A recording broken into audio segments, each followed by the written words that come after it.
housekeeping announcement for those who are participating from the network members with the experts who has the function to access to audio and the video.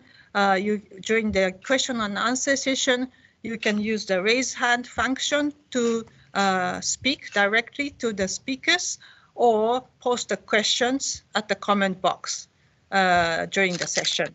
And for those who are participating, most of the participants who actually have this chat function, please post the questions through the or comments through the chat box, the question box. Thank you very much, and thank you very much for joining. Now the meeting is starting.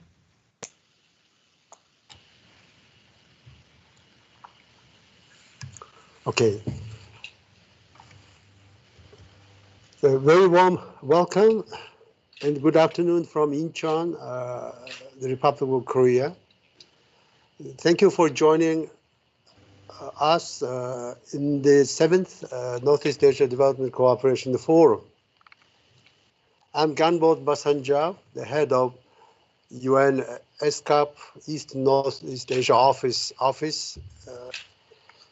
This office is mandated to promote sub-regional cooperation in Northeast Asia, the reason why we jointly initiated this forum. First of all, I'd like to thank our co-organizers who are our long partners for this full annual forum. China International Development Research Network, CIDRN, Japan Society for International Development, JASID, Korea Association of International Development and Cooperation, KAIDEC, and Russian Association of International Development Assistance Experts, RAIDE. I thank their extensive support and cooperation for organizing this forum.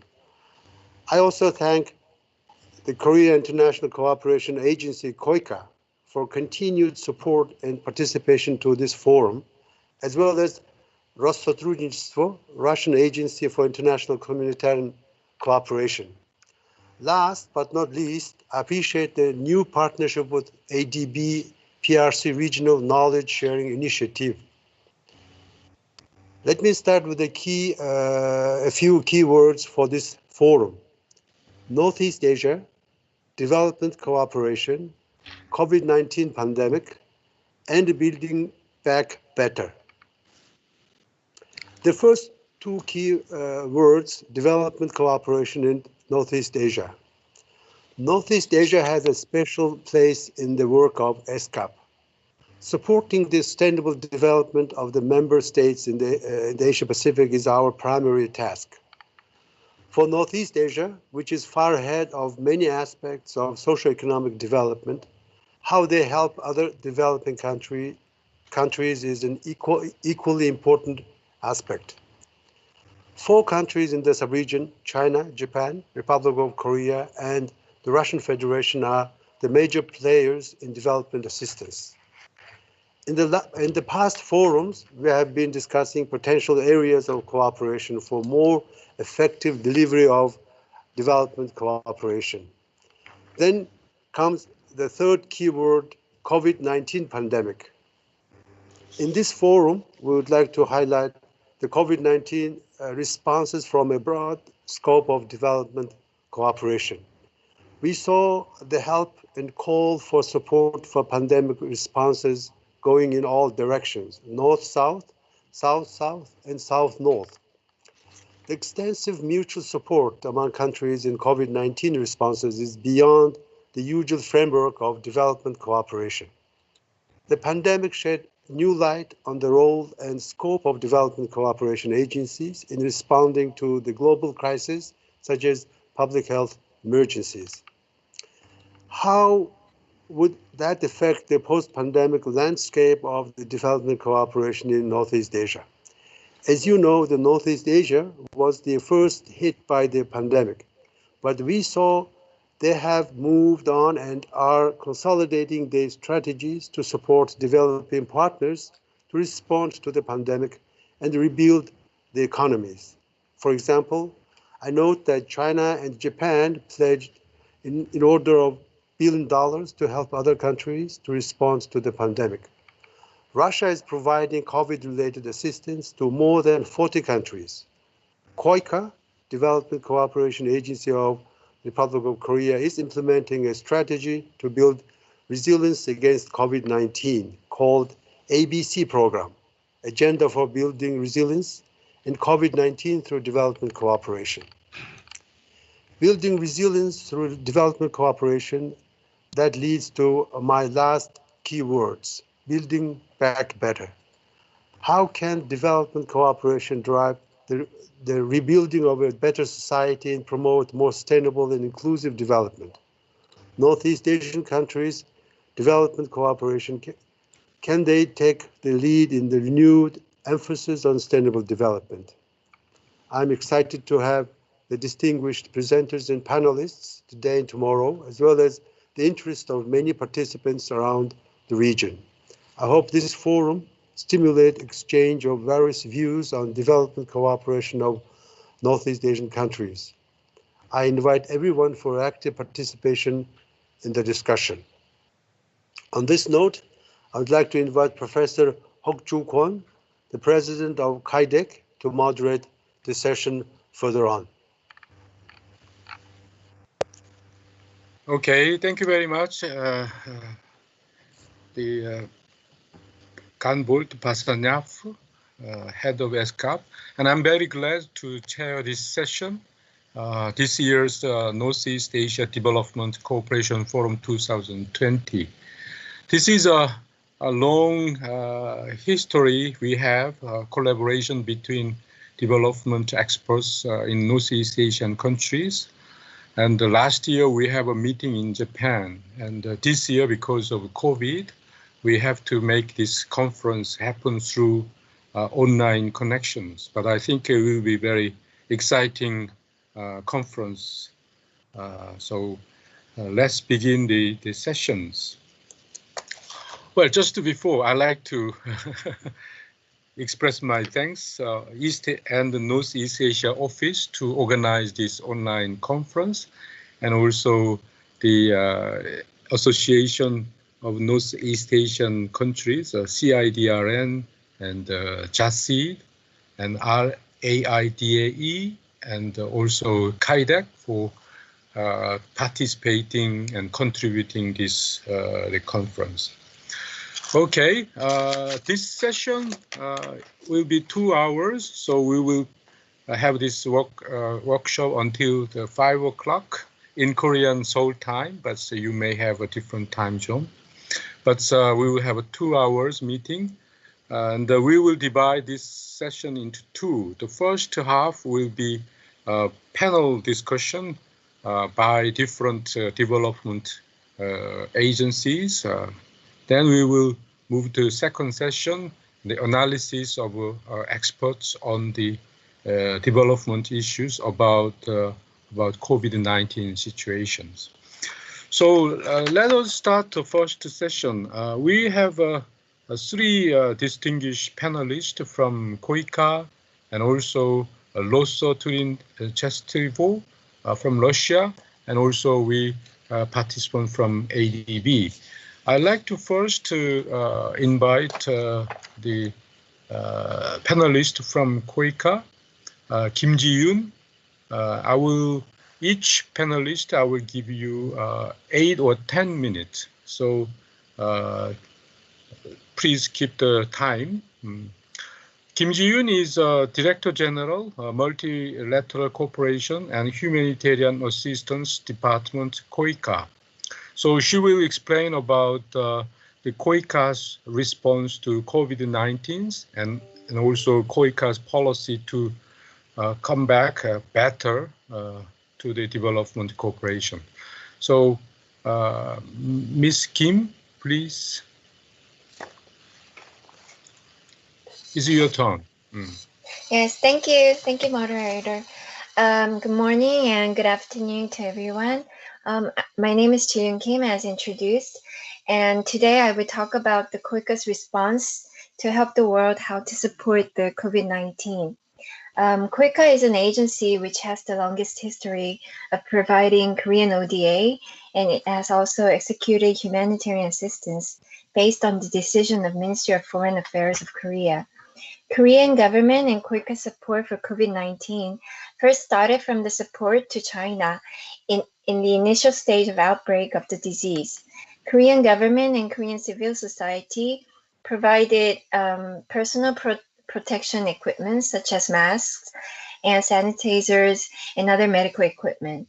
As the COVID-19 spread globally, KOICA had to rearrange and reallocate its budget distribution, and some of the steps since many programs, such as dispatching overseas volunteers and invitation of trainees from the partner countries, cannot be operated due to the global lockdown.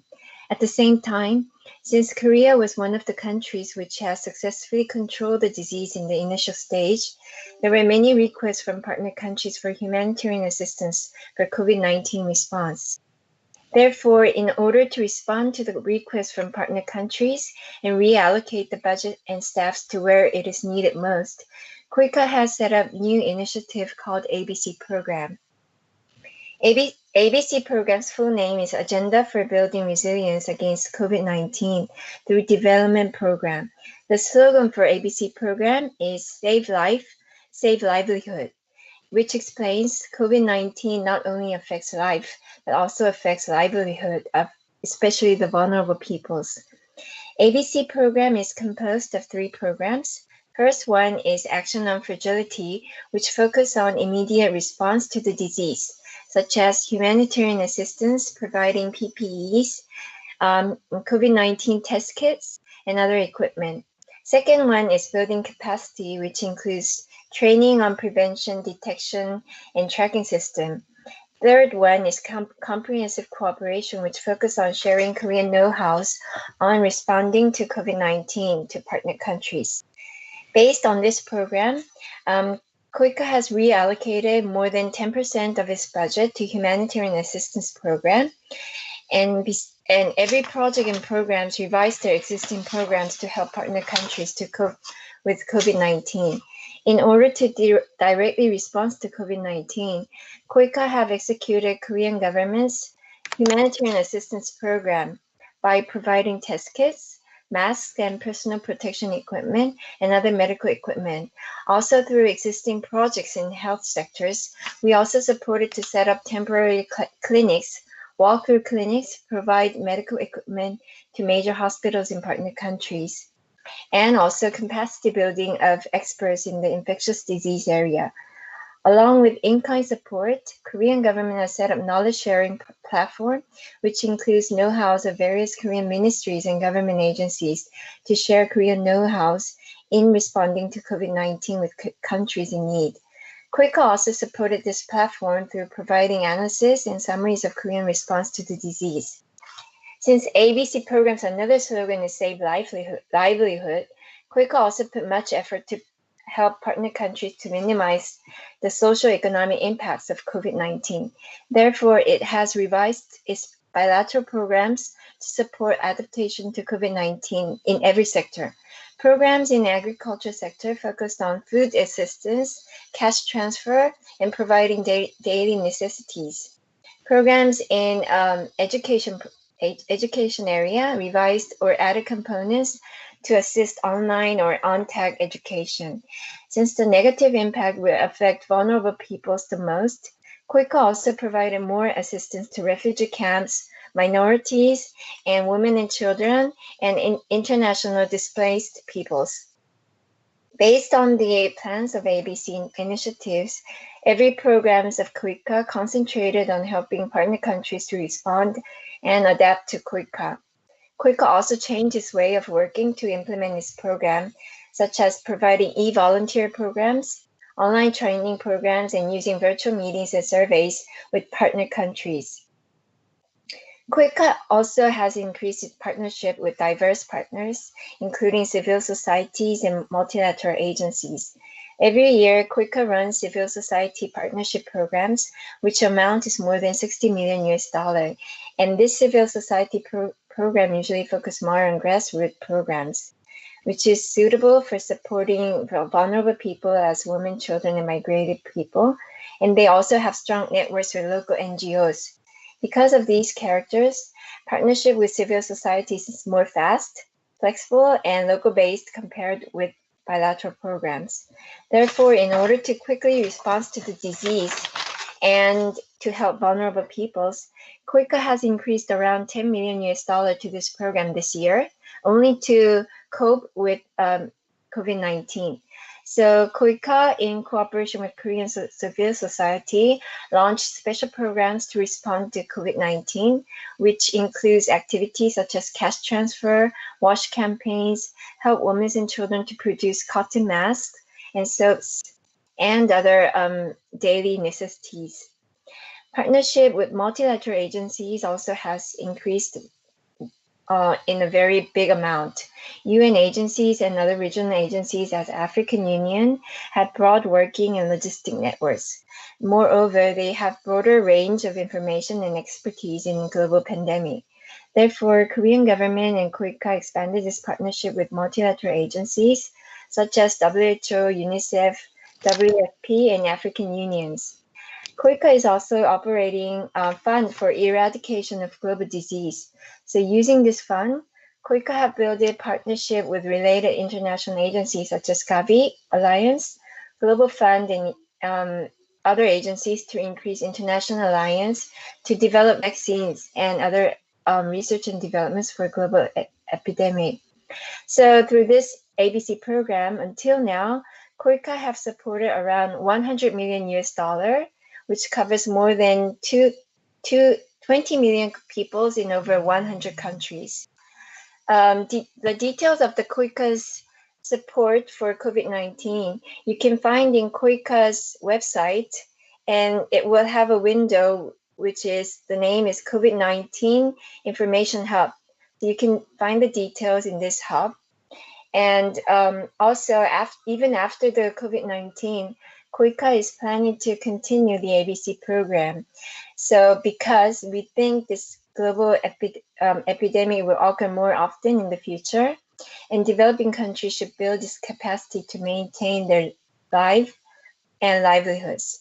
So after 2021, ABC program will focus on building resilience to global disasters such as global epidemic, climate change, and conflicts. Also, KOICA will keep supporting to enhance the partner countries' capacity in health sectors, especially after COVID-19. KOICA is planning to support more in the global epidemic area. So KOICA have made new team, which is called Climate and Epidemic Response Department, in order to focus more on these global issues. Yes, this is the last of my my introduction. Thank you for listening. Thank you very much. Thank you, Director General Kim Ji-yoon. I just like to give information about the question and answer session afterwards. So those who join in this online conference, if you have questions to particular panelists, you can use this chatting box, so you can put your questions on the chatting box. So then the panelists will answer your questions and comment in the question and answers sessions. So then we will have a more live discussions. Okay, thank you very much. Now I'd like to invite Asiat Tarchokova for presenting Russia's perspective on these issues. So please.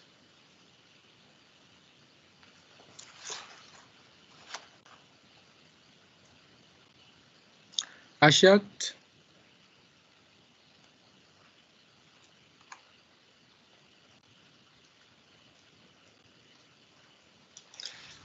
You are muted. Can you turn on your microphone? I've done it. Okay, yes, I can hear you now. So please start again. So do you hear me now? Yes. Okay. Good. Great. Dear colleagues, participants, many thanks to the Escape and national co-organizers for the invitation and initiating this experience exchange. In the context of this challenging situation in the world to the pandemic coronavirus infection, Russia is always ready to join efforts and experience exchange with stakeholders in order to overcome its consequences. And Russia underlines the importance of strengthening and development of international solidarity, including sharing ideas and deeper insights at this difficult time. Firstly, I would like to note that the international development support by Russia is not the absolute competence of Россотрудничество. It is undertaken by several institutes joining efforts to donate developing countries. It concerns also the support on interparliamentary and intergovernmental cooperation level, intermunicipal partnership level. If we concern, for example, twin cities cooperation, it's a bright experience.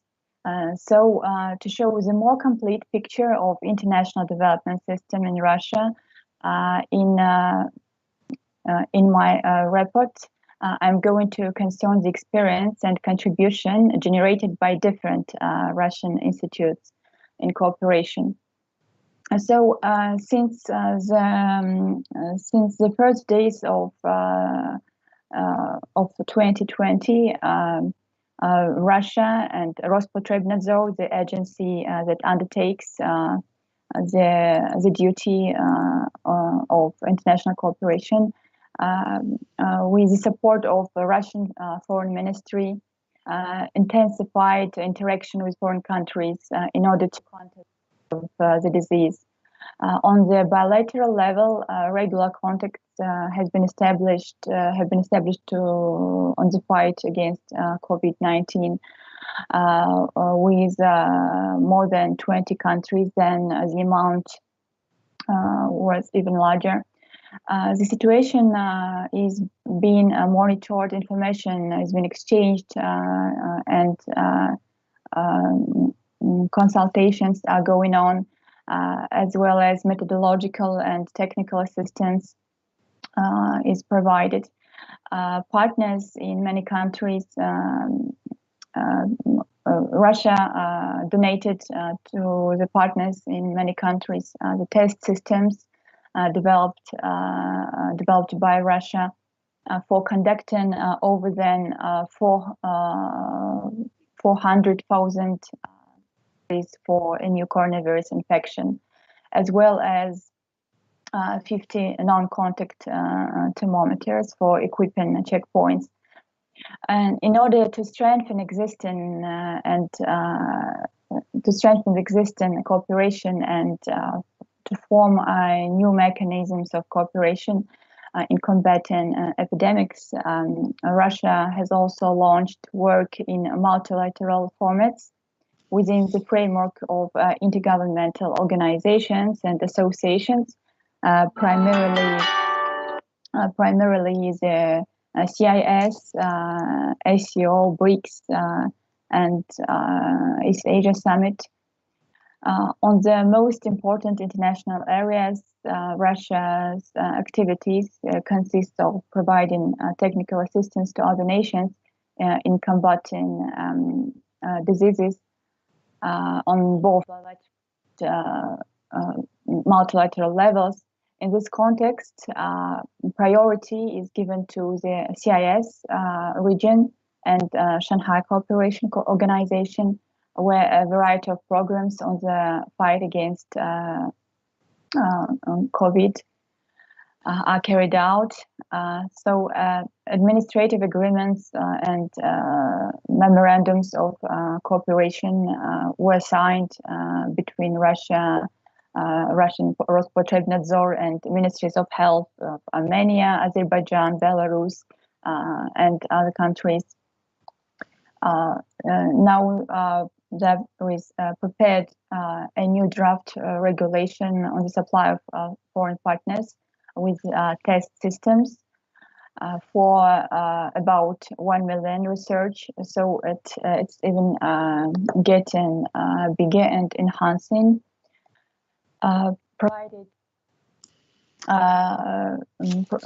Russia also provides support in different formats, like video conferences that are held to inform our partners about the Russian experience in anti-epidemic and preventive measures, laboratory diagnostics.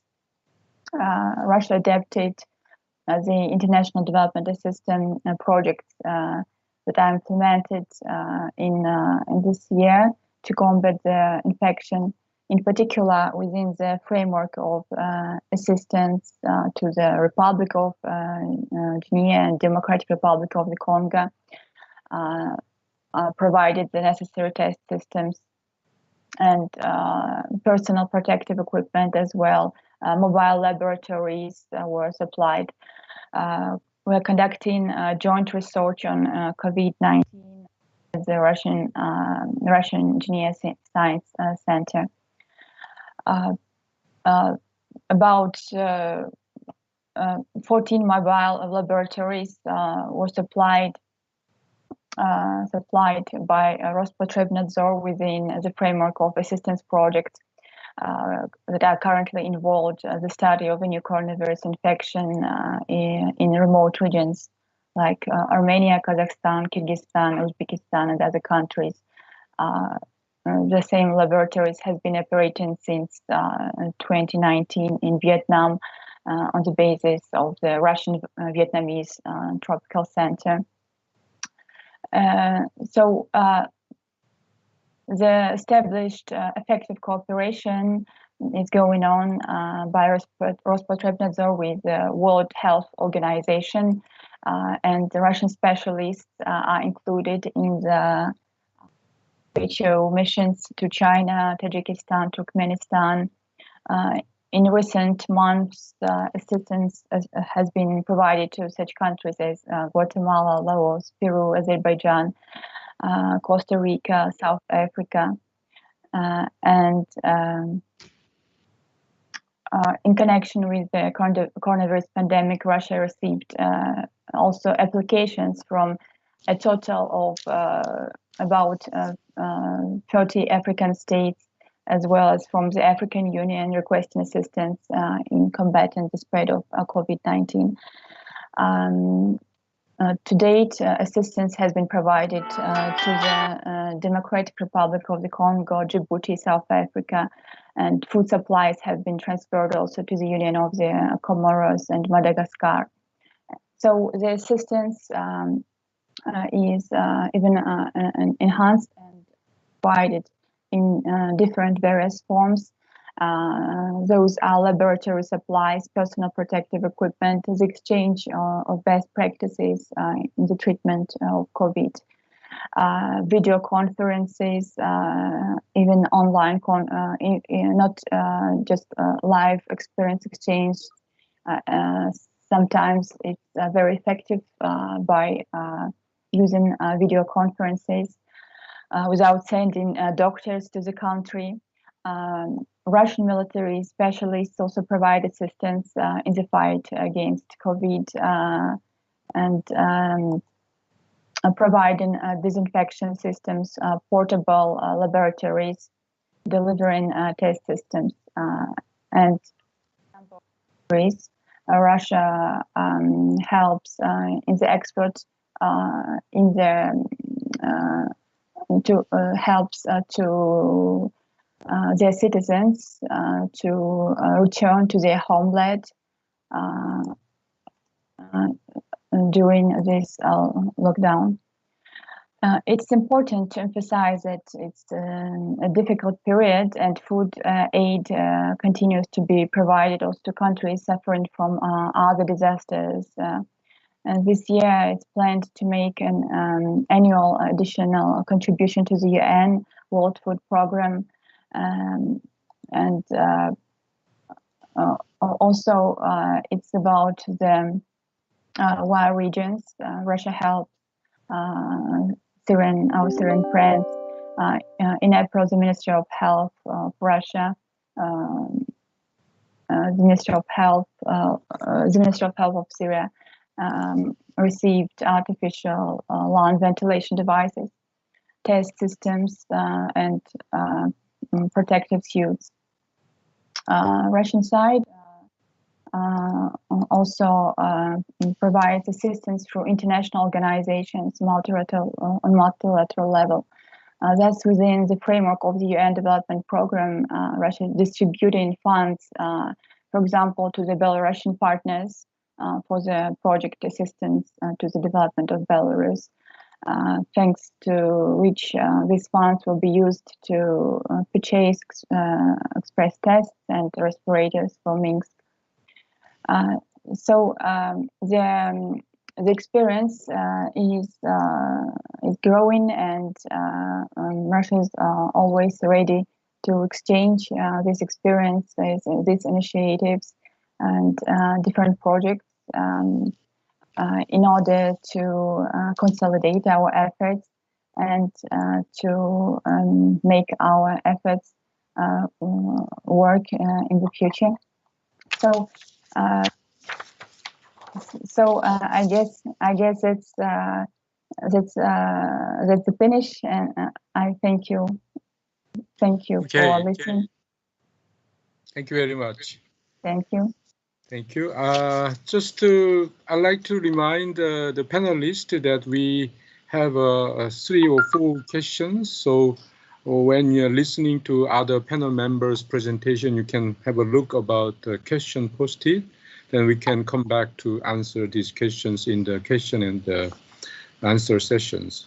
So now we have third speakers. I'd like to invite Ms. Sujata Gupta from Asia Development Bank. She is a director, the Sustainable Infrastructure Division, East Asia Department. So Sujata, it's yours turn. Thank you. 10 minutes. Thank you. Thank you, Professor Kwon. I have a presentation, so if that may be loaded, please. Yes. So I would like to start by wishing everyone a good morning, good afternoon, or good evening, depending on which part of the world they are in. And also thanking the organizers of this meeting. I think it's indeed very timely to have this meeting. I would also like to acknowledge my colleague, Ms. Shannon Cowling, who has provided substantial inputs in the presentation today. So I would be covering overall, giving a summary of ADB's interventions for the COVID-19 pandemic, and then going on to say more forward-looking actions that we can take at the ADB. Next slide, please. So ADB is looking at financing the response to COVID through, of course, funds, knowledge, and partnerships.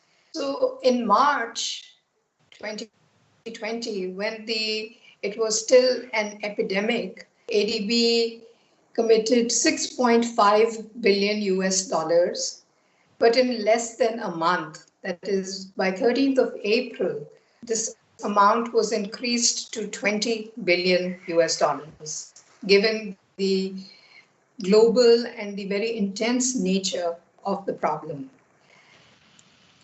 This 20 billion included grants, and the first approved grant was of 48 million, which was a technical assistance to provide short-term emergency needs.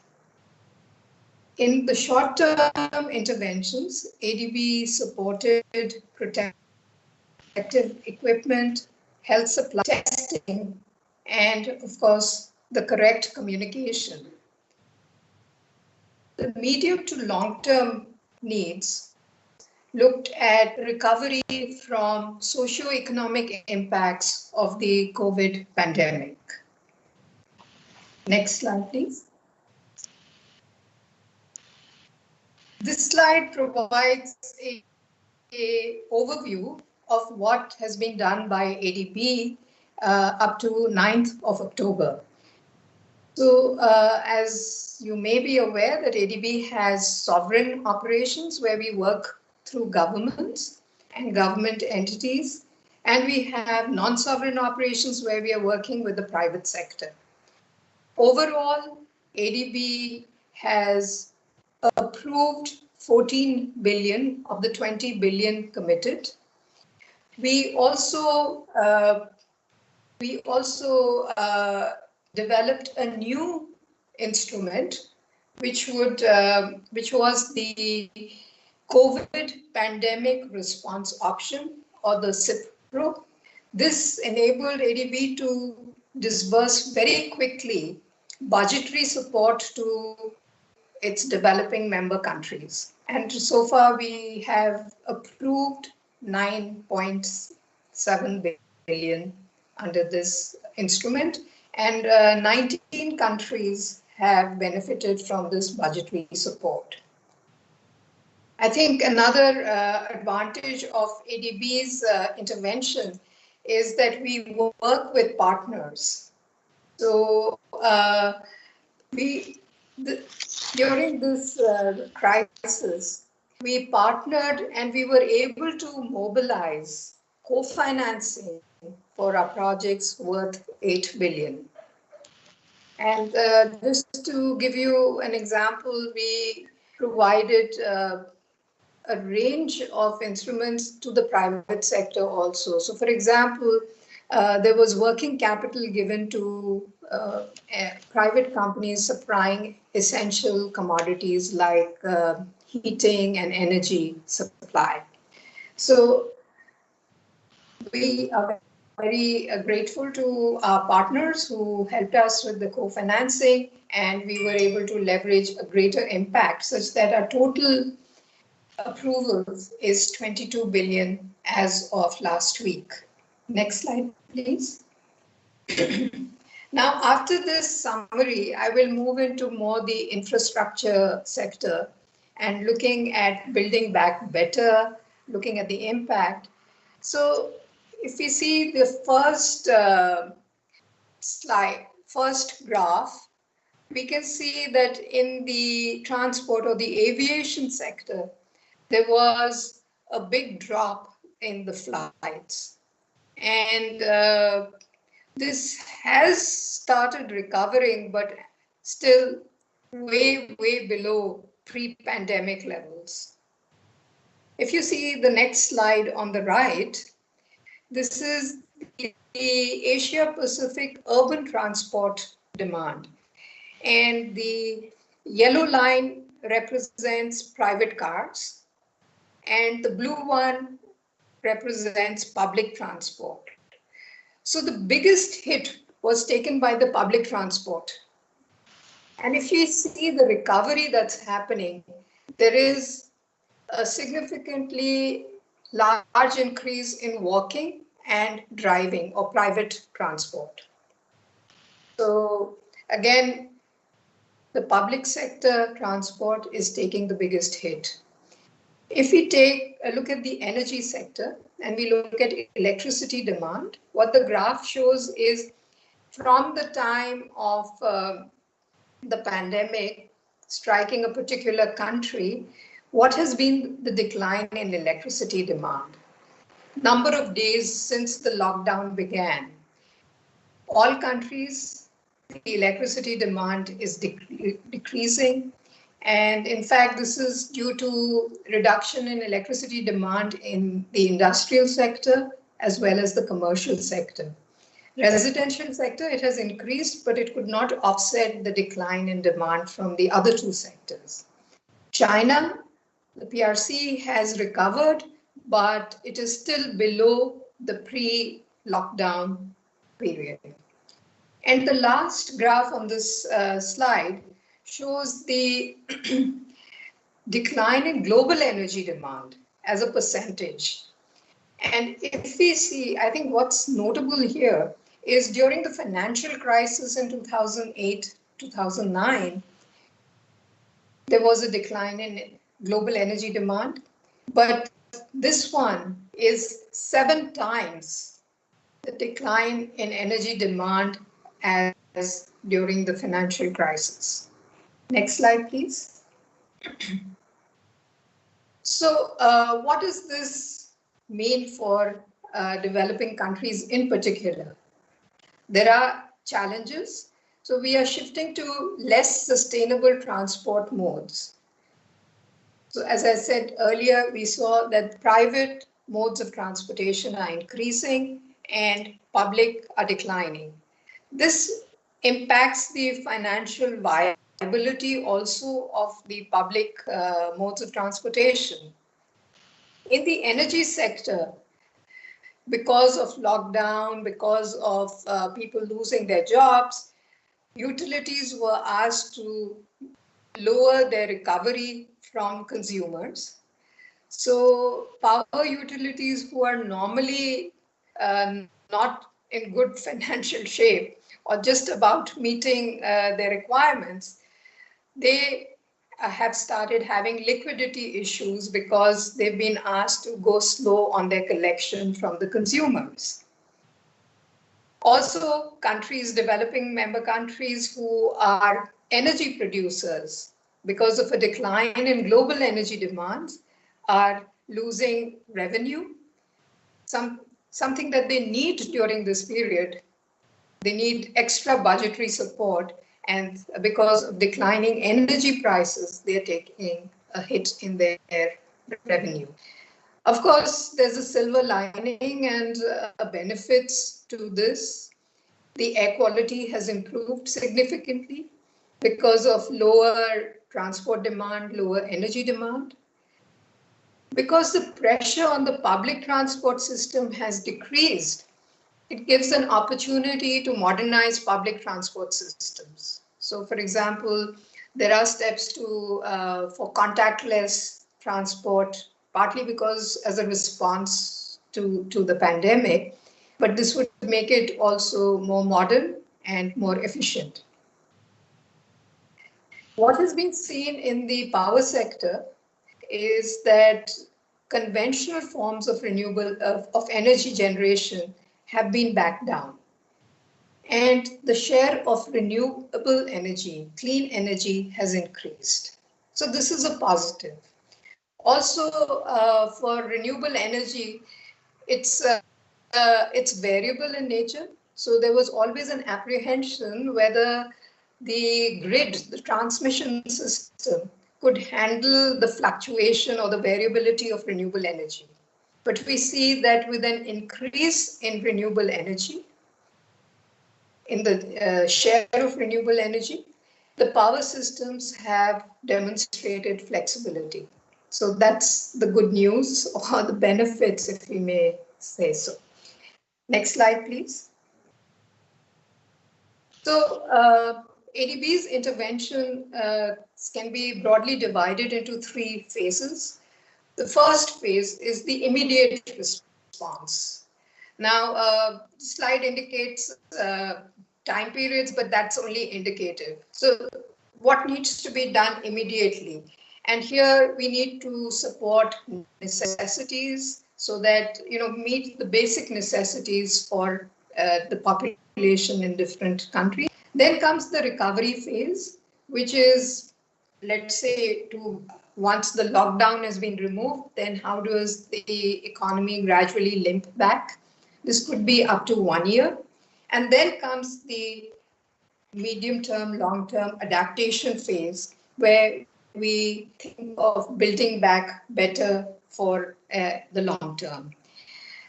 Just another point here, we could be shifting between phase 1, phase 2 many times, as we have seen that this pandemic has the first wave, the second wave, and in some cases the third wave. So we have to be very, very cautious about this. So ADB has, through its interventions, helped in phase 1 and 2, as well as phase 3, where we are helping governments build back better. And this brings me to my next slide. Next slide. Thank you. So forward-looking, the ADB support would be, and again, my focus is on infrastructure because I represent the infrastructure division, but we are doing work in other areas as well.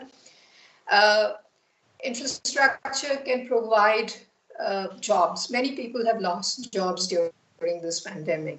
So we can build back the infrastructure in such a way that it provides a return to full employment. It supports a return to full employment.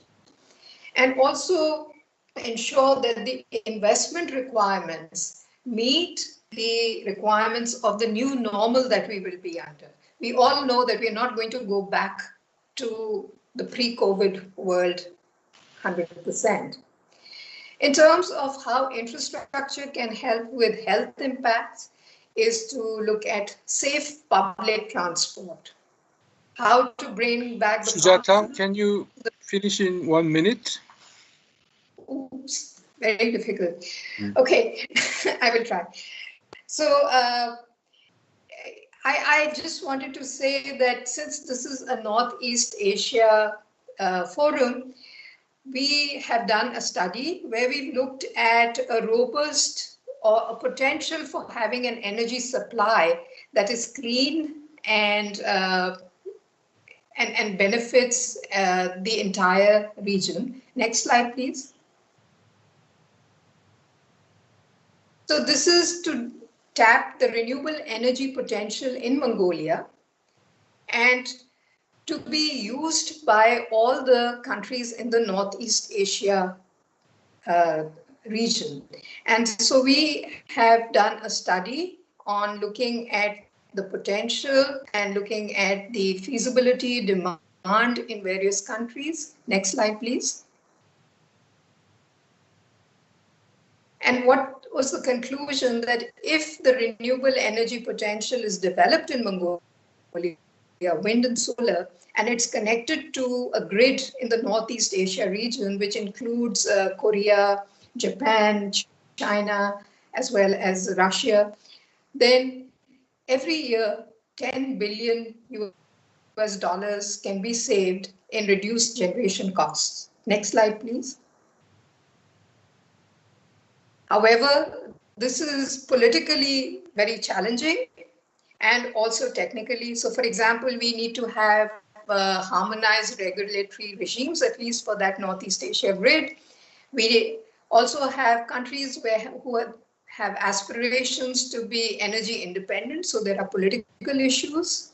And the next steps where ADB can support is this continued regional dialogue and a step-by-step development of this program if it takes off. So with this, I'd like to thank you for your attention. Thank you, Professor Kwan. Back to you. Thank you very much. I'm sorry that I rushed you to in your presentation, but we only have a small amount of time for discussions. Now we start question and answer session, and we have a number of questions ready from the audience.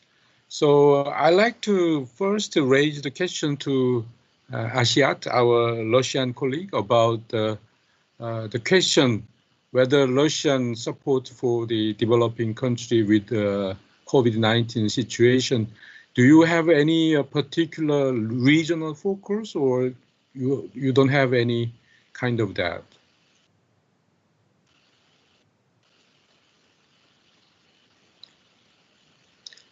Can you turn on your microphone?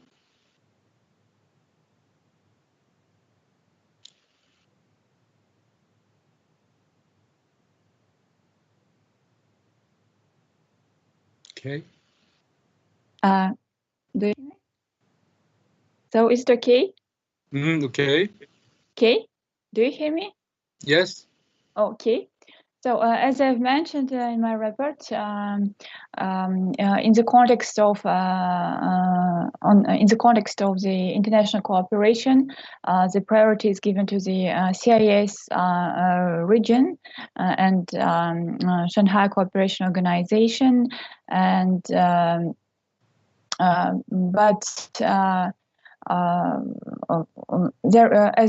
is about a little fewer than half of assistance is going to the CIS countries, but also Russia provides assistance to Abkhazia, China, Mongolia, and countries, not just the CIS countries. Europe is also get Russian assistance. Such countries as Italy, Serbia, Middle East, Syria, Algeria, Iran, Afghanistan as well, and other countries as they call for the help. Africa, as I've mentioned in my report, and of course Asian countries. Okay, thank you very much. I like to see Russia maybe fill the gap because Russia has a unique perspective on the regional collaboration compared to traditional donors from OECD DAC members. So Russia may have a role to cover blind spot. So then I think it would be very, very good. Okay, we have one question from audience about whether we change or whether we shift our development priority to health sector because of the COVID-19 situation. I like to put this question into our Korean colleague, Director Kim Ji-yoon, whether the KOICA will put more emphasis on health sector assistance after the COVID-19, or KOICA will maintain overall strategy and more emphasis on the health sector. So do you think the KOICA will change overall strategy toward more priority on health sector after COVID-19? Director Kim, can you respond? Okay, thank you for the question. So KOICA already have a priority in health sector because it takes about more than 20% of the KOICA's whole program. But the difference is after the COVID-19, usually before COVID-19, KOICA's health sector usually focused on the maternal health or basic health care. However, after the COVID-19, I think we will put more focus in the global epidemic area. So that is why we have made new team, which is called Climate and Global Epidemic Response Department. So I think the priority didn't change. However, priority within the health sector has changed. Okay, thank you very much. Well, this question can be related to the presentation by Sujata about energy and the transportation. And can you give us more elaboration, the link between recovery from the COVID-19 related recession and the development of transportation energy? Then I think we can understand what's your presentation about in a more wider context. Thank you. So the COVID pandemic has impacted all sectors. So it is, though it is a health issue, but it has actually impacted all sectors equally. So in terms of ADB going 100% into the health sector, no, because there are other more specialized agencies like the WHO that can. However, this has opened our eyes, and we need to now be cognizant of the fact that there can be something like a global pandemic, and this will definitely impact the way we support projects. And not only that, the requirements of the different countries has changed. The requirements have changed to the extent that we are now what I was calling in a new normal. Even after COVID goes away, we find a vaccine, things will not return to the normal. For example, there would be a significant decline in business travel. What COVID did was bring this communication technology, this virtual technology, ahead by at least a decade, if not longer. So again, here ADB would then maybe not shift, but support less conventional transport, but look at more robust communication systems. So in any case, we look at ICT, that's transport and communication as one sector, but the focus within the sector would shift. Then so far we were looking at more, just as an example, heat provision was considered to be a basic necessity. But what is now going to change is, for example, having supply chains, very reliable refrigerated supply chains. Because with the development of vaccines, again, not only just focusing on COVID, but going forward, to be able to transport vaccines, medicines, which need cold temperatures so that they don't spoil. So we would have to also shift in the way we look at our operations in different sectors. But yes, demand has changed, so the focus will shift. Okay, thank you very much. Any further questions and comments? If you have, then you are free to raise now. We have 2 more minutes. Maybe I invite Professor Kondo to give a comment or question. Can you hear me, Professor Kondo? Yes, I can hear. Do you have any comments or questions? Yes, I have the one question about the KOICA's response to the COVID-19. I understand that South Korea's aid structure is very complicated. There are many agencies and ministers are involved in the aid activities. My question is who actually lead the decision-making process of this response? This is my question. Thank you. Okay, very difficult questions. So, Jiun Kim? Actually, the overall development program, KOICA only takes about 30% of the total Korean ODA programs. However, responding to disaster or crisis, the Ministry of Foreign Affairs is taking the whole charge of the disaster response. So this time, and the budget is allocated to KOICA to respond to the global disasters.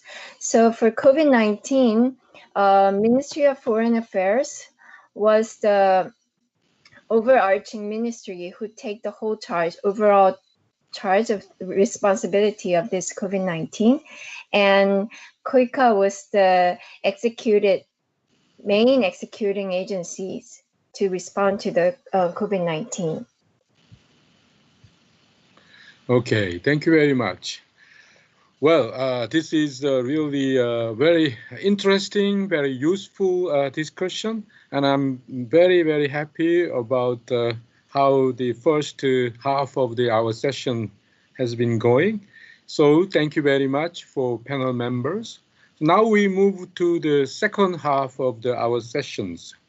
Second half of this session is about expert analysis of international cooperation to cope with COVID-19 and the future direction of international development.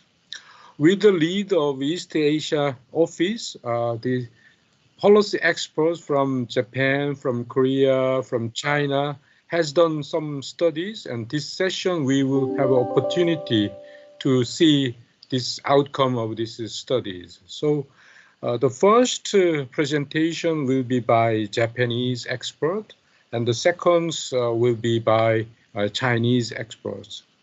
So I invite the first, Professor Yamagata and Professor Kondo to present on these issues. And you have 15 minutes, and we will have follow the same pattern of the first half of the session. So, but you have 15 minutes. So Professor Yamagata and Kondo, please use your turn. Yes, thank you very much for your kind invitation, Professor Kwon. And good morning, and good afternoon, and good evening, ladies and gentlemen. It is a great honor to have a presentation on a timely topic at such a great opportunity. My name is Kondo, coming from the Saitama University, Japan. I'm also the member of the JASIT. Today, the Professor Tatsufumi Yamagata and I would like to have a short presentation titled the Japan's ODA to fight against COVID-19, its implications for developing countries. Okay, so next, please. Yeah, next slide, please. Yeah, thank you. And can I skip this slide? So next, please. Yes. As an introduction, I would like to briefly show the timing and the volume of the Japanese COVID related assistance. It is very interesting to note that Japan started to offer external assistance to combat against COVID-19 crisis exactly in the midst of the internal crisis under the state of emergency on 7th April. And in fact, I have listed the Japan's 3 assistance packages as below. All of 3 assistance were actually decided from the February to April. So they are decided and implemented earlier than the state of emergency on 7th April. So next slide, please. So next, please. And then I would like to identify key questions of this presentation. So the first one is, in the midst of the internal crisis of COVID-19, what assistance has Japan offered to developing countries to combat against COVID-19? And second, what implications for developing countries does Japan participate? Japan's participation in donors competitions, so they have. Okay. So this is the second question. So next, please. Okay, so now I would like to start to describe Japan's commitment to the assistance for COVID-19. As already indicated, Japan's external aid for COVID-19 had started just when Japan itself was seriously infected. So why Japan started such an external assistance when it was in trouble? So according to MOFA, the world-scale pandemic of COVID-19 is being a tremendous threat to all countries, economies, and societies today at the time of globalization. And it is an issue to which should be made concerted and united efforts of the international community. So next, please.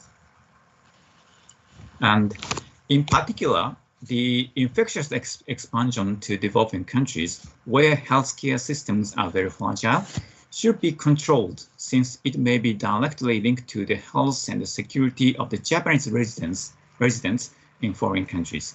And to prevent and to alleviate infectious expansions to Japan, which may ultimately affect the Japanese economy and society. So it would be clear that external assistance to combat against COVID-19 was also necessary to prevent serious domestic infections. So it is one of the reasons why Japan started its assistance despite its difficult times. So next slide, please.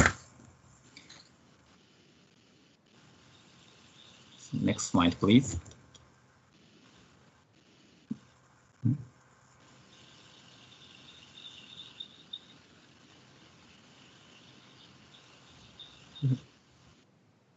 Yes, thank you very much. Okay, so then another question is, who did lead the decision making of the assistance? As I forwarded this question to the this South Korean case. Okay, so this is a matter of the governance. As often indicated, the Japan's aid system has been certainly decentralized. Okay. However, in the emergent policy-making process of the COVID-19 assistance, the leadership of the Kantei, I mean the leadership of the Prime Minister office, seems very prominent. In fact, the novel coronavirus response headquarters was set up on 13th January. They were under the jurisdiction of the cabinet, and the head is the Prime Minister, and the vice heads are Chief Cabinet Secretary and the Minister of Health, Labor and Welfare. And it is noted that aid-related ministers and high-ranking officials were not represented. And also any representative from the JICA was not invited. Also, the headquarters were exclusively dominated by the ministers and the high-ranking government officials. It had no members from the civil society. So in this sense, the headquarters were expected to function inter-ministry coordination for COVID-19. But they would result in the limited function to coordinate COVID-19 related assistance. So consequently, this fact contributes to the outstanding leadership in the coordinating COVID-19 assistance. So next slide, please.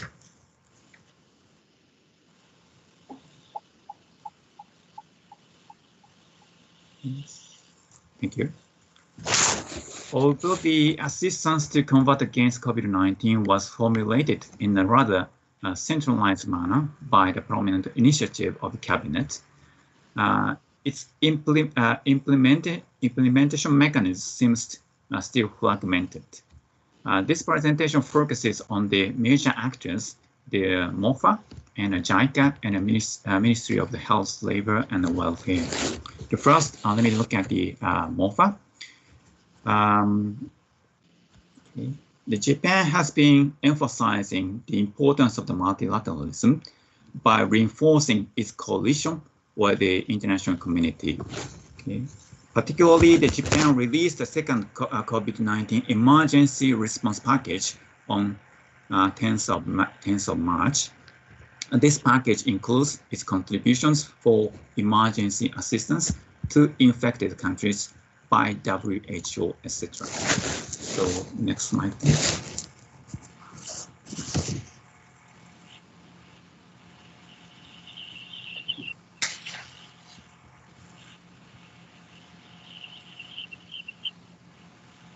So next slide. Yeah. No, next slide, please. Thank you. In addition to the multilateral aid, Japan also provides the several schemes of bilateral aid. For example, from the 3rd of April until the 20th of September, the emergency grant has been provided to 73 countries. Okay. So next, sorry. And these schemes of the emergency grant has been provided with the medical equipment as listed below. Traditionally, Japan's ODA may flexibly customize the target items according to the needs and the demands of the recipient countries. But the emergency grant is rather uniformly standardized. So next slide, please.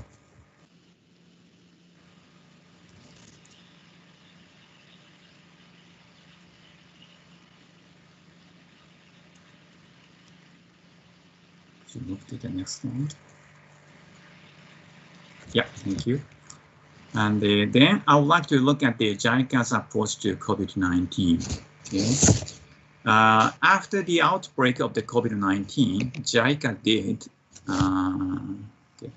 In the mid-term and the long term, JICA has newly introduced infectious disease-related human resource development project. Okay. There are also other assistance to other related areas as follows. For example, the provisions of the safe water and sorry, next slide, please. Next slide. Yes. Yeah, there are the seminars of the mental health care for children affected by the COVID-19. Okay. So next slide, please.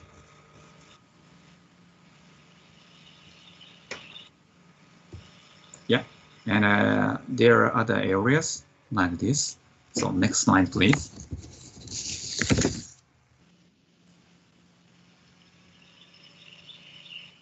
Yeah, thank you. The JICA also provided the concessional loans that is called emergency support loans. This loan scheme is to strengthen the fiscal sustainability of the developing countries which are affected by COVID-19. Its maximum volume is 500 billion Japanese yen. And this loan scheme has had a very favorable terms of references. Okay. So far, under this scheme was applied to only 5 countries: the Philippines, and the Indonesia, and Bangladesh. And next slide, please. And Kenya and Myanmar. Okay. And the next slide, please. Okay. Thirdly, the Ministry of Health, Labor and Welfare also plays a substantial roles in assistance for COVID-19 crisis. It mediates Japan's ODA through rather the multilateral channel to fight against COVID-19. This table illustrates the Ministry of Health, Labor and Welfare made a contributions of $76 million to WHO's COVID-19 strategic preparedness and response plan. And also the ministry made a contribution to the $96 million to the Coalition for the Epidemic Preparedness Innovation, and the other $300 million to the Gavi, the Vaccine Alliance. So next slide, please.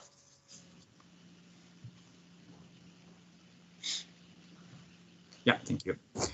In addition, the ministry also has been supplying the Japanese therapeutic drug through multilateral channel. The Fujifilm, a Japanese pharmaceutical company group, developed the Avigan. The Avigan was originally developed as an anti-flu drug, and it was attempted to be prescribed for Ebola in West Africa in 2014. The government of Japan considered that the Avigan could be a symbol of the Japanese cooperation in line with the universal health coverage and the public-private partnership, PPP. And after the outbreak of the COVID-19, the minister supplied Avigan for the aim of the promotion of the clinical trial through the United Nations Office for Project Services. Around 80 countries requested the supply of the Avigan for 20 to 100 patients each.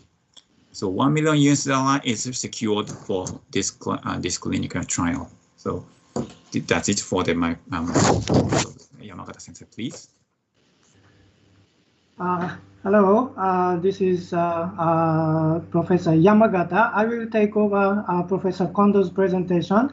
I know that I have only 2-3 minutes, so that I would quickly follow the implication for developing countries from the experiences of us with COVID-19.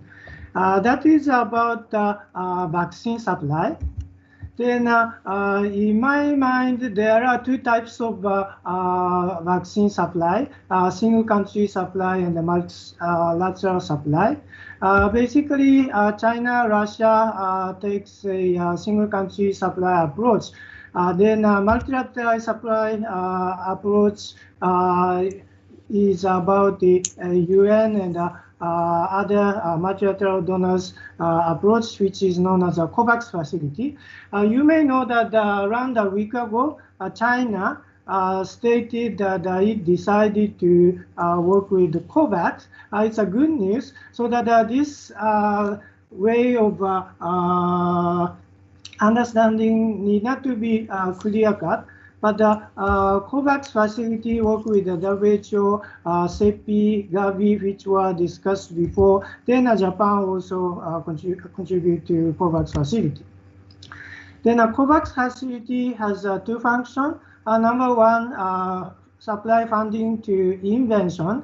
Another is giving finance to purchase of vaccines. Then probably many of you may know that the Gavi COVAX MC provide a low price vaccine, $3 per dose. Then at least 20% of the population of participating countries are supposed to be covered. Then $2 billion was supposed to be necessary. Only a part of it was available, but China might help to raise the funds. Then China has its own private pharmaceutical company, which reached to phase 3 clinical trial. Even while it is on the way with the trial, still some of emergency purpose vaccination is ongoing. Today I learned that Russia has a second vaccine in addition to the first one, and the first one is going to be tested in various countries. Those are single country supply approach. Then those two approaches might be interpreted as a great power independent supply strategy and middle power collaboration supply strategy. Then I come to the implication for developing countries. I have two implications to pose to you. Number one, competitions among suppliers benefit developing countries. So we see that there are a multiple number of potential suppliers. China, Russia, or UN, COVAX, those might supply vaccines. That's a good news for developing country. So it is a developing country to choose.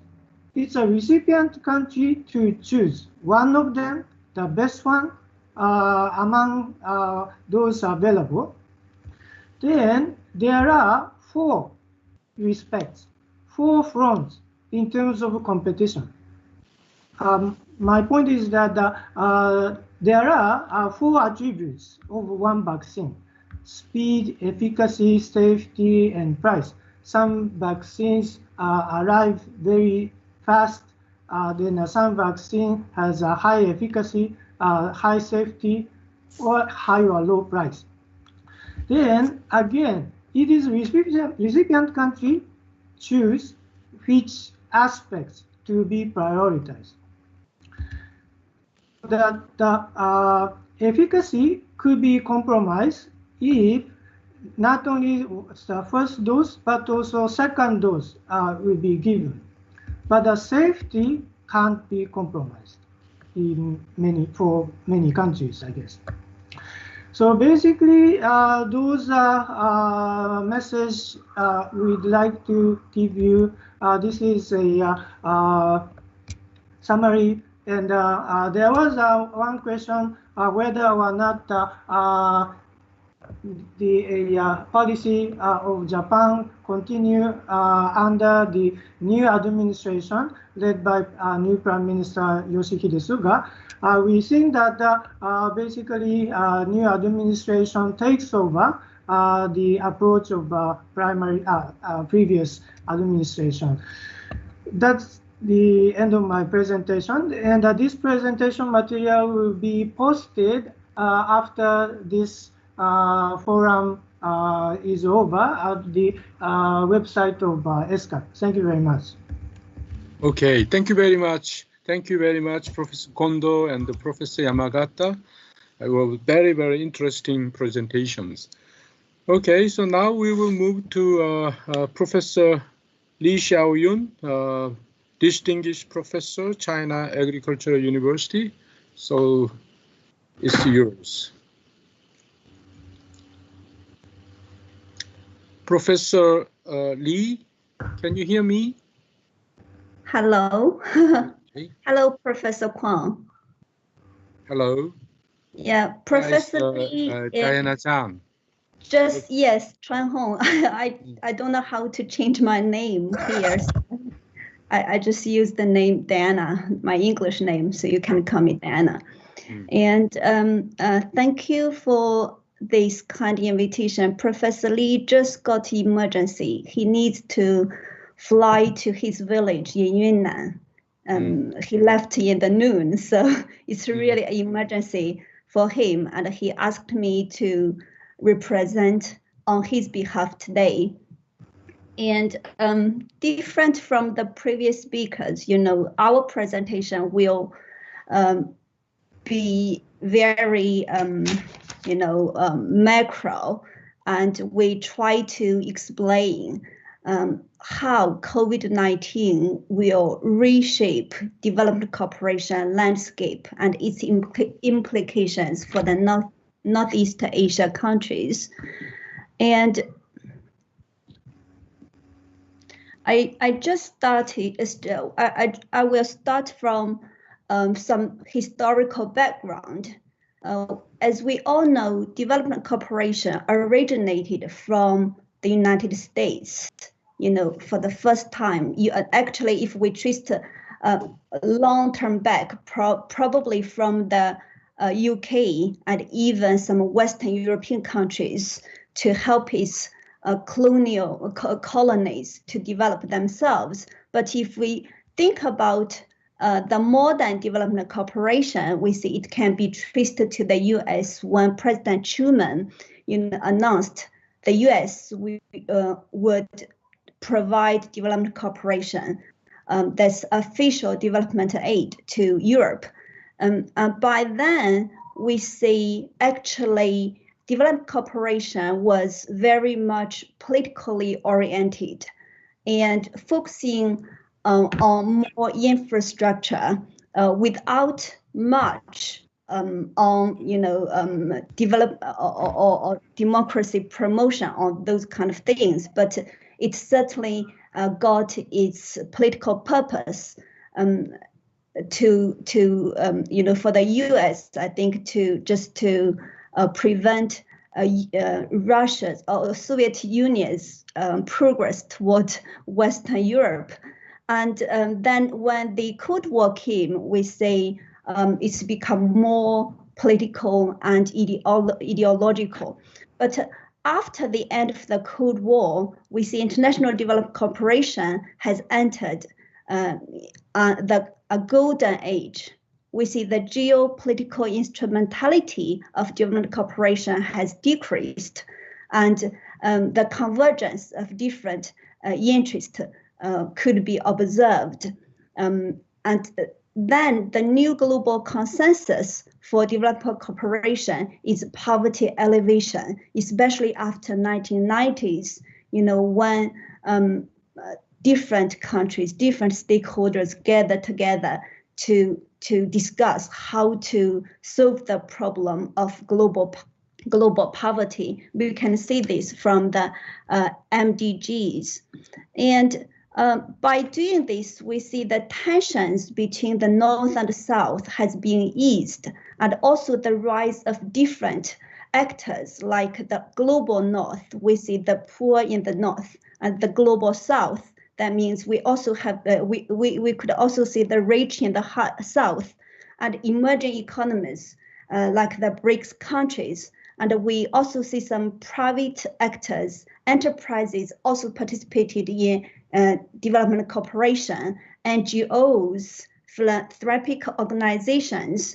And from this, we see we can see development cooperation actually is moving toward a kind of global partnership with without just official aid, without beyond ODA.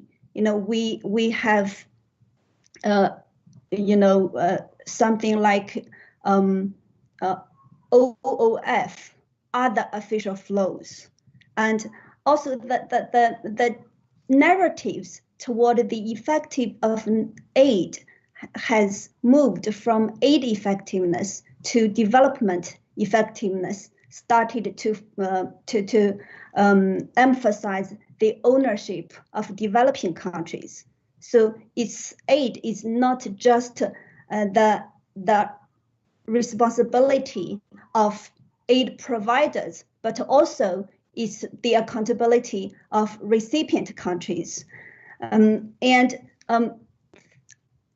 northern countries, particularly OECD countries, would like to incorporate the emerging economies, particularly the BRICS members, into this kind of global alliance to mobilize more resources. And we see the enlarging influence of the South on the North in this development cooperation. But the trend has been reversed just recently by the deglobalization. We call it deglobalization. This kind of deglobalization actually originated from the Western countries, due to the distortion of their industrial structure. For a long time, the developed countries, because of their own domestic politics and focusing on environmental issues, they only concentrate on a capital, high-tech, intensive industry. A lot of labor-intensive industries moved, or the capital flowed out of their country to other developing countries. They still have the global control. However, the global dependence is also increased. And because of this, the income inequality, the loss of labor-intensive jobs, income inequality threatens the lives of working and middle classes in the developed countries. If we look at the Gini index in the US from 1990s to 2016, the Gini index has been increasing in the US. And the governments of the developed countries, failed to adjust income equality, so the rise of populism in the North. And the question is, who is benefiting more from the globalization? Globalization actually has been a Western ideology, but now, the Western countries started to blame the emerging economies, particularly China, benefit more from this kind of trend. Who to blame? So these questions are, faced by many countries, and the consequence is the aid recipient model is re-evaluated and reformed. We see the reduction of aid budget by incumbent administration of the U.S. since January 2017. Yeah, that's the administration, but not necessarily the Congress. And the merge of UK DFID with Foreign Office just recently. That means that the aid is particularly ODA will serve better, meet their own objectives. And we see the impact of South-South cooperation on the North and the South as well. And if we look at the OECD DAC countries, they are also reforming themselves, like TOSSD, we see TOST. Yeah, that's a kind of initiative led by DAC countries to include other official flows into their official aid, ODA. And GPEDC, I mentioned, Global Partnership for Effective Development Cooperation, initiated by OECD, and try to work with UN and to merge all the providers, aid providers together and make them under the same evaluation system. And another one just recently started from 2019, that's private financing for sustainable development. It is also a platform initiated by OECD and to include private sectors into development financing. So then we can ask a possible new global consensus in development cooperation could be reached with the plus commercial interest and multiple stakeholders and focusing on green development. Yeah, that means sustainable and inclusive. Yeah, if we can do that, I think the world is towarding a really good way. And yeah, but COVID-19, we see these are pre-existing conditions. We see COVID-19 has disrupted many international collaborations, including development cooperation. Yeah, not international cooperation, but development cooperation was disrupted to a large extent. And also, COVID-19 has accelerated this trend of deglobalization. And also the previous, ideology used by North is ruptured by the divergence within the North. And COVID-19 actually magnified this divergence. For example, we see attitude toward multilateralism and the Green Deal. We see the divergence between the US and Europe, and also toward the structure of global governance. Yeah, regionalism, separationism is prevalent. And we can also see divide between the rich and the poor within countries and between countries will be enlarged due to this kind of inward economic policy lockdown. That will influence the North-South development cooperation. And what about the South-South cooperation, South-South development cooperation?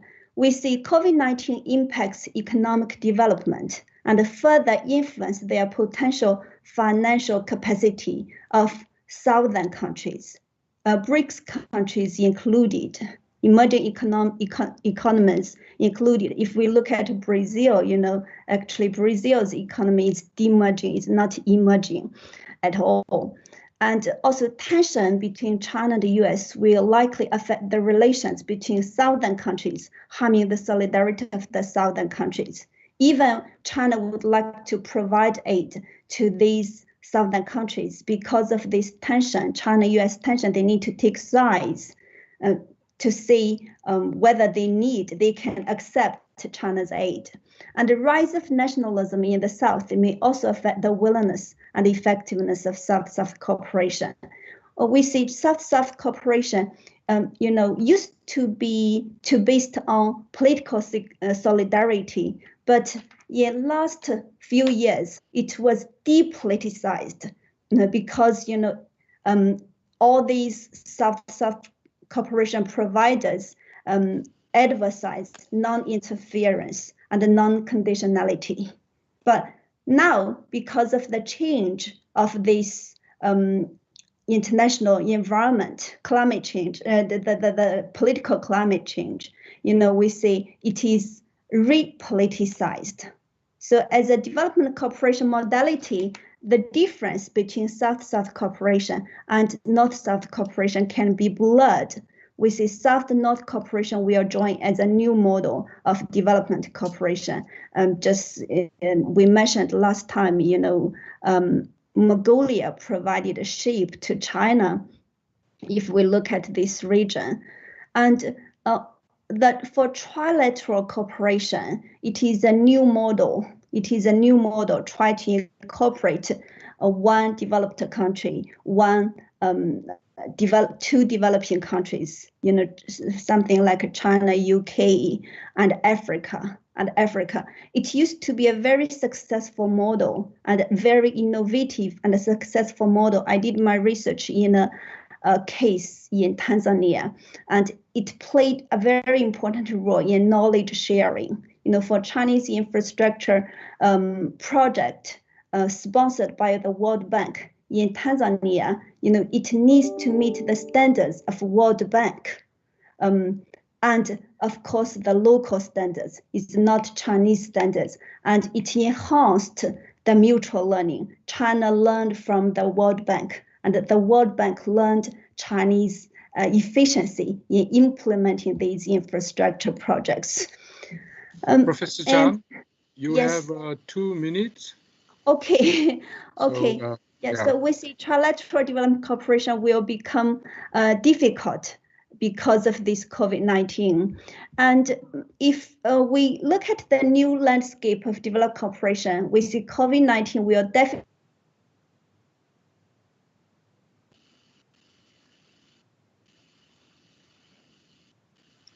hello.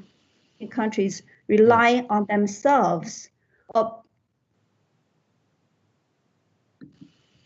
deeper and innovative, we see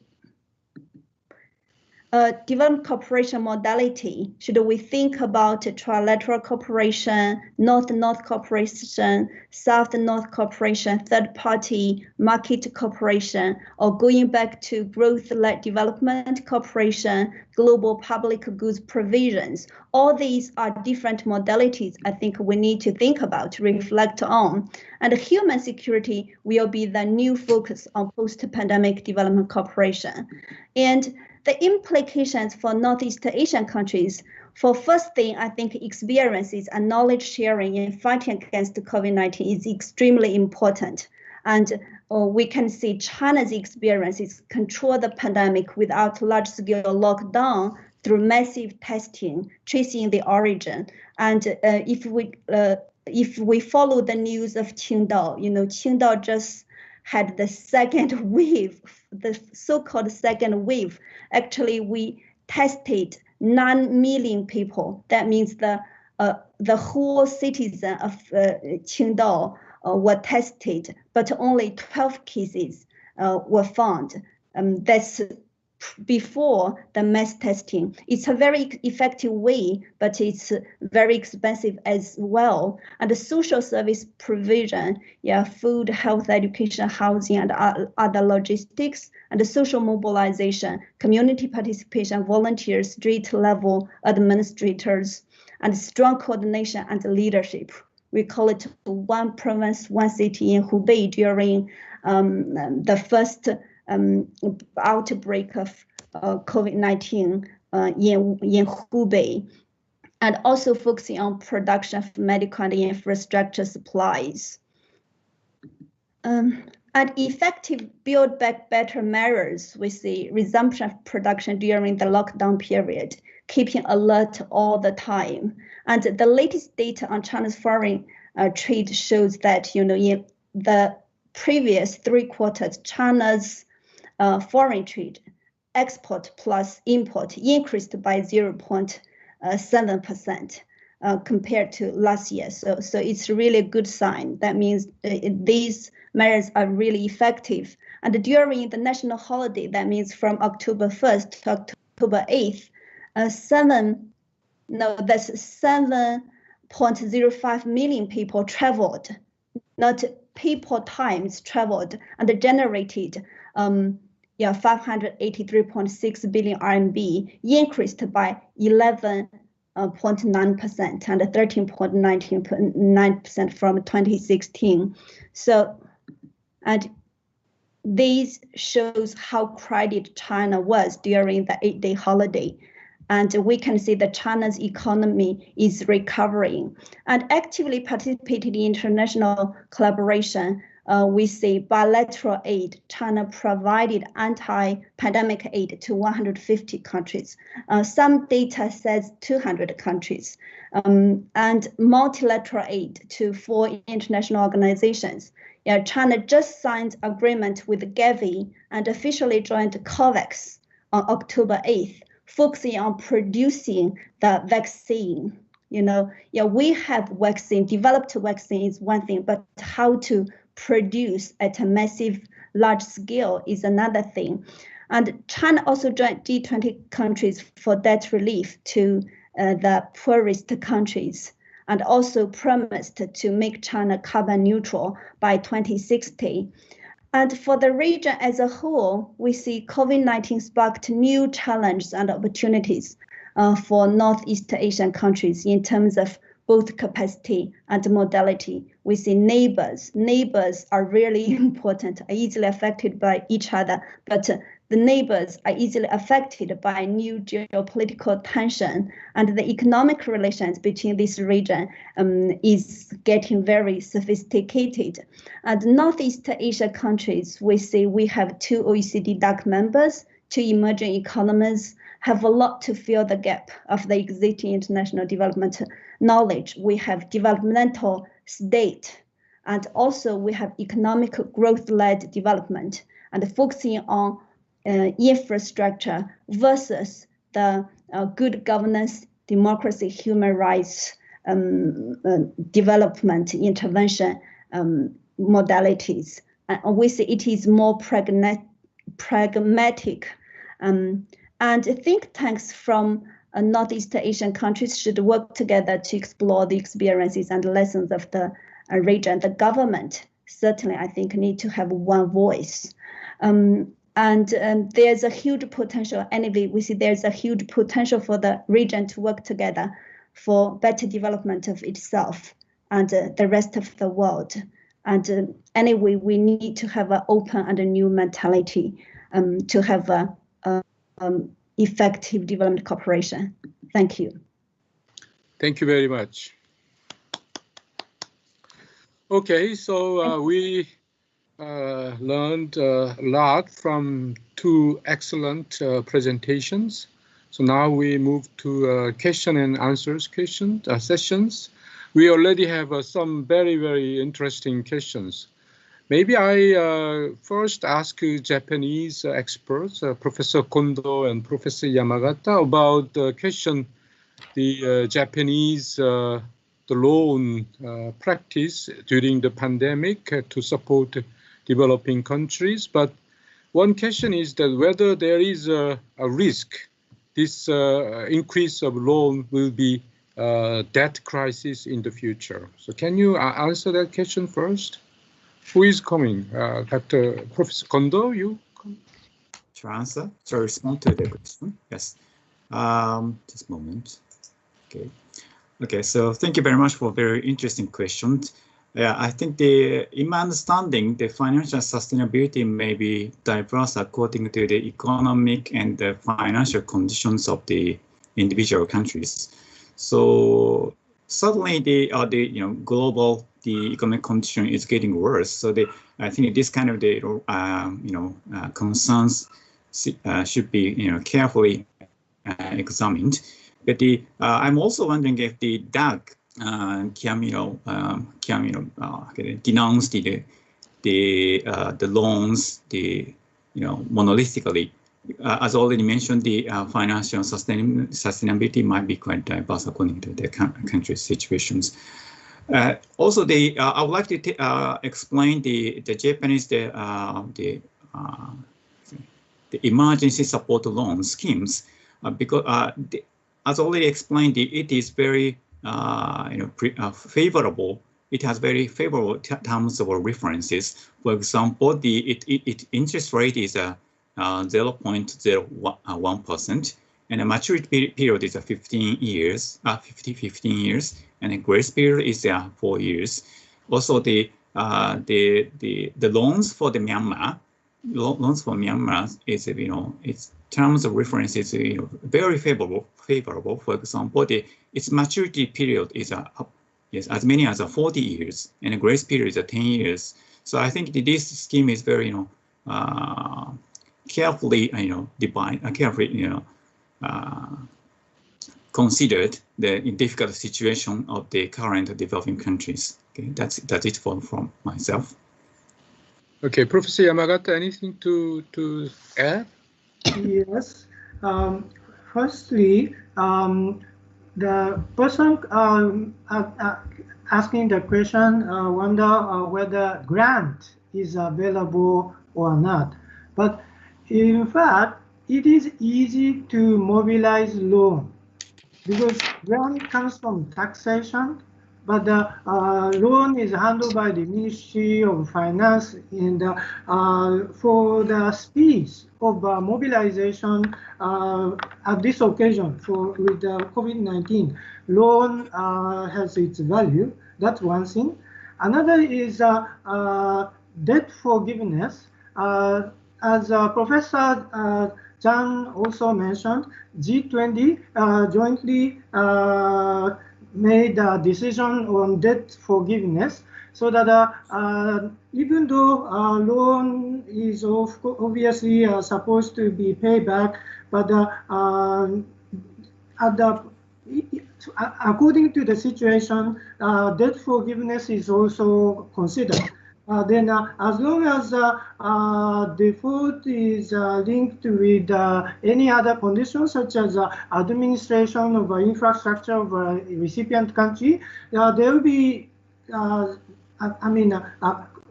problem could be addressed by discussion. That's it. Thank you very much. Okay, thank you very much.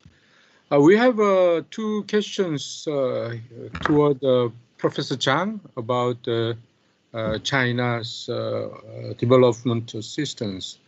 One is very particular question about whether this COVID-19 will change the supply-driven to demand-driven ODA. So that is one question. It's to you. And another one, which is my own question about the reflection of Chinese the development assistance at the global stage. I think your critique on the traditional donors and also your critique on the globalization are very relevant. But the same kind of critique, if we give this to China, whether the Chinese practice is free from critique or what kind of thing we need to improve. So can you answer these two questions? Yes, let me answer your question first. And I think the difference between China's development cooperation, if we just think about ODA, usually the difference is much exaggerated by quite a lot of scholars. If we really need to pick up some difference, I think the first one is China's government does not provide much budget, direct budget aid. For example, if we want to provide aid to agriculture in Africa, probably we can help them to build a technology demonstration center. And after the demonstration center was built, we just turnkey, we call it turnkey projects. We just gave the key to the local partners. And if they need technology, we will dispatch our experts, to help them to learn Chinese technology. And the second one is, China's development cooperation is more focusing on China's own development experiences. And if we look at what we are doing in African countries, we can see the people, especially on the ground level, we use the same kind of methods we use within China to promote, to help local people. Sometimes it does not work. And the third one is on principle level. We say China is a developing country. We usually emphasize that, but now this is criticized by many countries. China is not a developing country anymore, but we say we are still a developing country. We will follow the principles of South-South cooperation based on win-win mutual benefit principles when we conduct, international development cooperation with other countries. And these are the three major differences. And the second question, the first question, COVID-19 will be a driving force. And actually, I think, a demand-driven ODA is advertised by northern providers as well for the last few years, not just by South-South cooperation providers. So, and COVID-19 is really hard to see. COVID-19 makes these developing countries in dearth of development finance. Sometimes, they need to be compromised, right? They need to compromise to get more development finance. Probably, I think it may go backward to reverse the previous, ongoing development cooperation modality we see going toward a more equal or win-win kind of development cooperation modality back to more political driven, ideological driven modality. I'm a little bit pessimistic on this. So, of course, you can argue against me. Okay, thank you. Okay, thank you very much. The next question I think we should address is that about competition and the collaboration. And Professor Kondo mentioned about donor competition during the COVID pandemic crisis. Maybe this competition is good for developing countries, people or countries competing each other to supporting developing countries. But I think maybe we can put this question like this, whether competition or collaboration will be good for longer term for developing countries. So that is the first question. The second question is that, do we really collaborate each other in Northeast Asia in supporting developing countries, especially in the COVID pandemic era? That I think we need to think about more, and probably I will ask you, the panelists to react on these two questions. Professor Yamagata, do you like to come back? Do you like to come? Yes. Yeah, thank you very much for raising the issues of the role of competition and cooperation. As you can easily guess, both might be potentially beneficial to both donors and the recipient. Having said that, under this circumstance, I think that the competitions among pharmaceutical companies, some from European, some from US, some from China, some from Russia, are there, and they behave basically profit-seeking.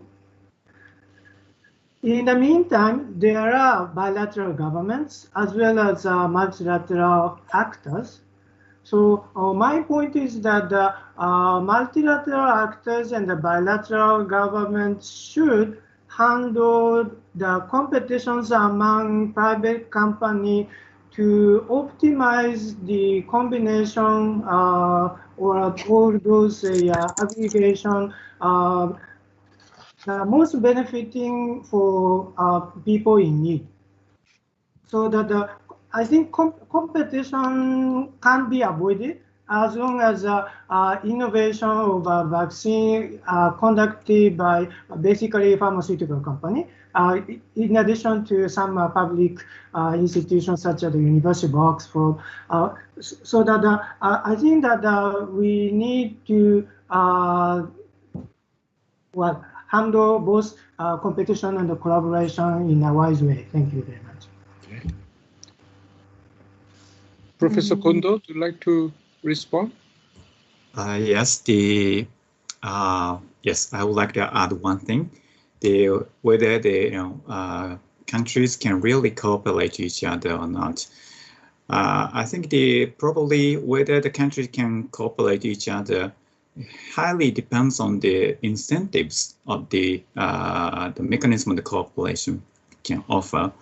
So far, maybe some countries cannot find the incentive to cooperate or to engage in this multilateral mechanisms. So I think probably we need to design the incentive to the individual countries to promote more participation in the mechanism. That's it. Thank you very much. Okay, Professor Chan. Yes, I think that's a really good question. Competition versus collaboration. We need both, of course. And I think competition between the developed countries or large powers is necessary. But we certainly need some alliance to help the poor countries. For example, if we developed vaccines and the price of vaccines, if it's totally driven by market, that means that the poor countries certainly cannot afford it, right? So we think it's very necessary for rich countries to shoulder more global responsibilities. And China pronounced that, after we produce vaccine, it will be a kind of public goods. But it's very difficult because of the production capacity, right? Even you have this kind of vaccine, you cannot produce in one day and equally distributed to everybody. And this, of course, sustainability and capacity is also another thing. And if we can collaborate with other countries, then it certainly will benefit China and other developing countries as well. Competition sometimes, it's necessary to sometimes, to help to keep the price low. But when we have enough supply, right? But when we don't have enough supply, competition will certainly increase the inequality. So at the present scenario, I strongly advocate for collaboration, especially in producing COVID-19 vaccine. And China is reaching out to this. And if we can collaborate with Japan and Korea, I think it's also really a good thing to do that. Okay, thank you very much. I think we are living in a very difficult time, not only because the COVID-19 pandemic, but also in terms of politics and society and globalization. I think we lost a plot. We lost a paradigm how to organize economic prosperity, globalization. And so we don't have a clear idea how to collaborate among not only among Northeast Asian countries, but also global in general. But really, that is the role of the academic. And we haven't done our job properly. So we should work together, work harder to give more idea how to solve these global problems and issues.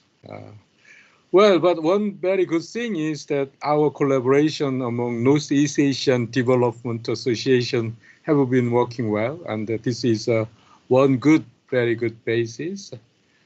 So we should continue this collaboration. Well, we have another session tomorrow, but today's session we should finish. But I think we have a very good panel discussions and presentation and very good discussions. I thank you all for your presentation and participation. And I like to give this to office. Whether I should to Mr. Basayanov or Nobuko. Nobuko, you will take over. Yeah. Thank you very much for all the presenters, wonderful presentations, as well as a good discussion and a very efficient moderation of the Professor Kim. Professor Kwon. Just the housekeeping announcement. Tomorrow we will start at the same time, and the link will be the same. If you have any issues of a link, please send us the email, and the presentation will be posted after the forum. So thank you very much for everybody, speakers, moderator, and the participant. Thank you so much. Thank you very much. Thank you. Thank you. Thank you.